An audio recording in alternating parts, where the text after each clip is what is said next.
नमस्कार दोस्तों, हार्दिक स्वागत है आप सभी दर्शकों का हमारे इस YouTube चैनल पर। दोस्तों, वर्तमान समय में हम जिस काल में हम जी रहे हैं उसे कलयुग के नाम से जाना जाता है। कलयुग को वैज्ञानिक युग के नाम से जाना जाता है, लेकिन फिर भी इस सृष्टि की उत्पत्ति और इस सृष्टि के अंत के साथ ही इस ब्रह्मांड के बाहर क्या क्या चीज मौजूद है, इसके बारे में अभी तक मनुष्य को 1% भी जानकारी प्राप्त नहीं हुई है। यानी कि वह अंतरिक्ष के बाहर क्या क्या चीज है उसके बारे में कुछ नहीं जानता, सर्व शून्य है। इसीलिए कहा जाता है, जहाँ पर वैज्ञानिक पद्धति खत्म होती है वहाँ से परमात्मा का सुपर पावर प्रारंभ होता है। इस सृष्टि की रचना स्वयं परमात्मा ने की है और इस सृष्टि का अंत भी स्वयं परमात्मा ही करते हैं। इस सृष्टि के अंत के बारे में हमारे पुराणों में पहले से ही बता दिया गया है। हर युग का चक्र पूरा होने के पश्चात उसका अंत हो जाता है, यानी कि प्रलय काल प्रारंभ होता है, जिसमें इस धरातल पर रहने वाले सभी जीव जंतु खत्म हो जाते हैं और फिर से एक नए युग की शुरुआत होती है। कलयुग के अंत को लेकर के हमारे पुराणों में कई भविष्यवाणियां मौजूद है। आज हम आप लोगों को भविष्य पुराण के मुताबिक कलयुग के अंत के बारे में बताएंगे, यानी कि भविष्य पुराण के मुताबिक कलयुग का अंत कब होगा उसके बारे में आज के इस वीडियो में जानेंगे।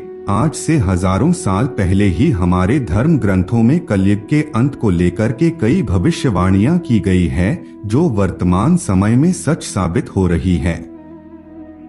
हमारे धर्म शास्त्रों में कलयुग के अंत के लक्षण को लेकर के कई भविष्यवाणियां की गई है। कलयुग के अंत में व्यक्तियों का स्वभाव किस प्रकार से होगा, लोगों के बीच परमात्मा के प्रति आस्था कैसी होगी, उनकी औसत आयु कितनी होगी, उनका आचार व्यवहार, धर्म परायणता, सभी चीज पहले से ही बता दी गई है। दोस्तों, भविष्य पुराण की रचना आज से कई हजार साल पहले हुई है, जिसमें पहले से ही कलयुग के अंत के बारे में बता दिया गया है। वर्तमान समय में पूरी दुनिया में जिस प्रकार की घटनाएं घटित हो रही है, उसे देखने के पश्चात यह पता चलता है कि कलयुग का अंत अब बहुत ही जल्द होने वाला है। वर्तमान समय में लोग सिर्फ दिखावा करने में ही लगे हुए हैं, किसी के अंदर धार्मिकता नहीं बची हुई है। धार्मिकता के नाम पर पाखंड वर्तमान समय में बढ़ चढ़ कर के हो रहा है। यहाँ तक कि वैज्ञानिक पद्धति में हर चीज को प्रमाणित रूप से साबित करने की होड़ मची हुई है। वर्तमान समय में जिस प्रकार की घटनाएं घटित हो रही है, जिस प्रकार से लोगों को धर्म के नाम पर लुटा जा रहे हैं, उसके बारे में पहले से ही हमारे ऋषि मुनियों ने बता दिया था। दोस्तों, 18 पुराणों में से एक श्रीमद् भागवत पुराण को भी माना जाता है, जिसमें कलयुग में न्याय केवल शक्ति यानी कि ताकत के आधार पर लागू होगा, ऐसा बताया गया है। अन्य युगों की तरह न्याय की बातें प्रासंगिक नहीं होंगी। जो मनुष्य गरीब होगा, रिश्वत देने में असमर्थ होगा, उसे उचित न्याय कलयुग में नहीं मिलेगा। जिस व्यक्ति के पास जितना ज्यादा धन होगा, कलयुग में उसे ही पूजा जाएगा और उसे ही ज्ञानी समझा जाएगा, और कलयुग में चालाक और स्वार्थी लोगों को विद्वान कहा जाएगा।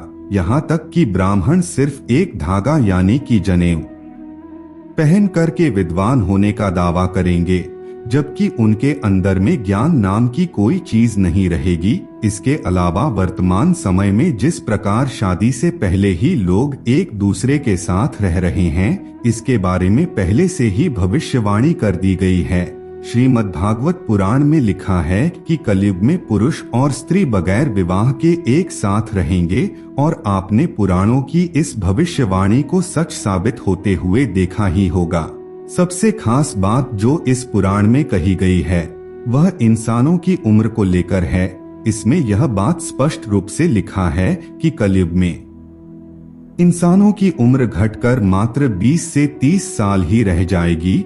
यह सुनकर के भले ही आपको यकीन नहीं हो रहा होगा, लेकिन यही भविष्यवाणी की गई है। आप जरा विचार कीजिए, सतयुग, द्वापर युग और त्रेता युग में ऋषि मुनि हजारों साल तक जीवित रहते हैं, तपस्या करते थे। ऋषि मुनियों के अलावा आम व्यक्ति भी उस काल में कई वर्षों तक जीवित रहते थे, लेकिन कलयुग में सिर्फ 20 से 30 साल ही व्यक्ति की उम्र हो जाएगी। पुराणों में भविष्य के बारे में अच्छे से वर्णन है। कलयुग की आयु के बारे में भी बताया गया है। वर्तमान समय में कलयुग 5000 साल बीत चुका है और कलयुग का जो वर्ष हमारे ग्रंथों में बताया गया है वह लगभग 42 लाख वर्ष है। अब ऐसे में कलयुग का अंत होने में अभी बहुत ही समय बचा है, लेकिन वर्तमान में जिस प्रकार की घटनाएं घटित हो रही है उनको देखते हुए यह कहा जा सकता है कि अब कलयुग का अंत ज्यादा दिन नहीं बचा है। कलयुग के बारे में बताया गया है कि इस युग में लोग अपने माता पिता की निंदा करेंगे, यहाँ तक कि लोग नदी तालाबों और पत्थरों की पूजा करेंगे, लेकिन माँ बाप का सम्मान बिल्कुल भी नहीं करेंगे। इस युग में लोगों का लक्ष्य समाज कल्याण का नहीं होगा बल्कि अपने स्वार्थ को पूरा करने का होगा। कलयुग में शारीरिक सुंदरता बहुत बड़ी चीज मानी जाएगी। लोग अंतःकरण की बजाय शारीरिक शुद्धि को महत्व देंगे। यदि भविष्य पुराण के मुताबिक देखा जाए तो कलयुग का अंत होने में अभी काफी ज्यादा समय बचा है, क्योंकि कलयुग का अंत अंतिम समय में होगा और कलयुग अभी सिर्फ 5000 साल ही व्यतीत हुआ है, यानी कि अभी कलयुग का मध्य भी नहीं आया है। तो दोस्तों, आज के लिए बस इतना ही। उम्मीद करते हैं हमारे द्वारा दी गई जानकारी आपको पसंद आई होगी। अपने दोस्तों रिश्तेदारों के साथ शेयर अवश्य करें। ऐसे ही सटीक जानकारी के लिए चैनल को सब्सक्राइब करके बेल नोटिफिकेशन को ऑन पर सेलेक्ट कर लीजिए।